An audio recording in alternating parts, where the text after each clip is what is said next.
સુરત મહાનગરપાલિકા દ્વારા શહેરમાં 17 જેટલા સ્વિમિંગ પુલનું સંચાલન કરવામાં આવ્યું છે, જેમાં થોડા સમય પહેલા વીર સાવરકર ડાઇવિંગ પુલની ફી વધારવામાં આવી હતી, જે મામલે મહાનગરપાલિકામાં રજૂઆત થતા ફી ઘટાડવાનો ઠરાવ પસાર થયો હતો. હજી સુધી આ ઠરાવ લાગુ ન થતા સ્વિમિંગ પુલના સભ્યોમાં આક્રોશ જોવા મળી રહ્યો છે. સુરત મહાનગરપાલિકા સંચાલિત ડાઇવિંગ પુલની ફી વધારવામાં આવી છે, જેનો વિરોધ સ્વિમિંગ કરતા મેમ્બરો દ્વારા અનેક વખત કરાયો છે. આ મામલે સુરત મહાનગરપાલિકામાં સ્વિમિંગ પુલના સભ્યોએ રજૂઆત કરી હતી. અરજીઓ કર્યા બાદ પણ મહાનગરપાલિકાની ઉચ્ચ હોદ્દેદારોની મીટિંગમાં ફી વધારાનો નિર્ણય પાછો ખેંચવાનો ઠરાવ પસાર કરવામાં આવ્યો હતો. આ ઠરાવ પસાર થયાને 4 મહિના ઉપર વીતી ગયા છે, છતાં હજુ પણ સભ્યો પાસેથી 4,500 ફી લેવામાં આવી છે. ડાઇવિંગ પુલના સભ્યો અતુલ મહેતાએ જણાવ્યું હતું કે આ મામલે ઠરાવ પસાર થઈ ગયો છે, છતાં પણ હોદ્દેદારો તરફથી ફી વધારો પાછો ખેંચાયો નથી અને હાલમાં ચૂંટણી હોવાને લઈને આચારસંહિતાનો નિર્ણયો ભણવામાં આવી રહ્યો છે. આ મામલે ફક્ત મહાનગરપાલિકાના કમિશનરે ઠરાવ પર સહી કરવાની છે.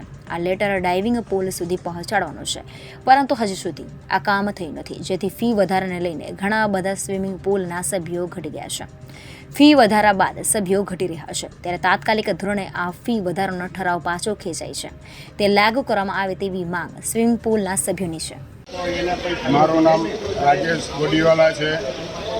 અમે છેલ્લા 25 વર્ષથી પછારીના સ્વિમિંગ પુલમાં સ્વિમિંગ કરીએ છીએ. ફર્સ્ટ બેચની અંદર લગભગ 80% સભ્ય સિનિયર સિટીઝનો છે અને એ લોકોને આ ફી વધારો એટલો મોંઘો પડે છે કે એ લોકો આવતા બંધ થયા છે. પહેલાં 165-170 સભ્ય આવતા હતા, અત્યારે માંડ સ્વિમિંગ પુલની અંદર 70થી 80 માણસ આવે છે. એ તમારા રજિસ્ટર પ્રૂફ કરે છે. એના કારણે પહેલાં ફી વધારો પાછો ખેંચ્યો તો એ લોકોની ફી ઓરિજિનલી 1875 હતા, એ લોકોને પોસાય એવું હતું. આજે 3375 રૂપિયા થાય છે, તે નહીં ચાલે એમને, કારણ કે દરેક માણસ પેન્શન ઉપર જીવતો હોય, એને કોઈ પેન્શનની આવક વધારાની થઈ નથી એમાં. એના કારણે એ આવતો બંધ થઈ ગયો છે. અત્યારે સભ્ય ખાલી યંગસ્ટર આવે છે અને એના માટે ફી વધારો પહેલી તકે પાછો ખેંચ્યો. જે જૂની ફી છે તે એગ્રી છે બધા, તો સભ્ય આવી શકે.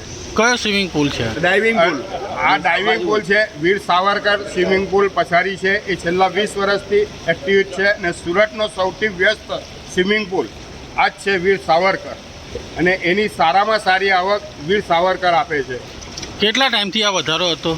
આ વધારો છેલ્લા નવેમ્બરમાં અને આજથી 2 કે 3 વર્ષ પહેલાં જ્યારે સ્ટેન્ડિંગમાં ભાવ વધારો આવેલો 1800થી 1200થી 2500 કરેલો, ત્યારે એવું કહેવામાં આવેલું કે જે તે ટાઈમે હવે પછી વધારો આવશે તો 10%નો જ આવશે. સ્ટેન્ડિંગમાં આવું મંજૂર કરવામાં આવેલું હતું ને 10 વર્ષ તો વધારો મળશે જ નહીં.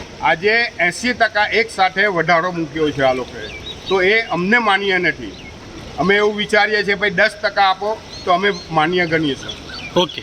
અને ઠરાવ પસાર થયેલા છે. આટલું બધું થયા પછી પણ રૂબરૂ મુલાકાત લેવા છતાં પણ અમને આશ્વાસન આપવામાં આવે છે, પણ ફીના ઠરાવ કોઈ થતા નથી. Reporter Hitesh Prajapati, Janadesh news, Surat.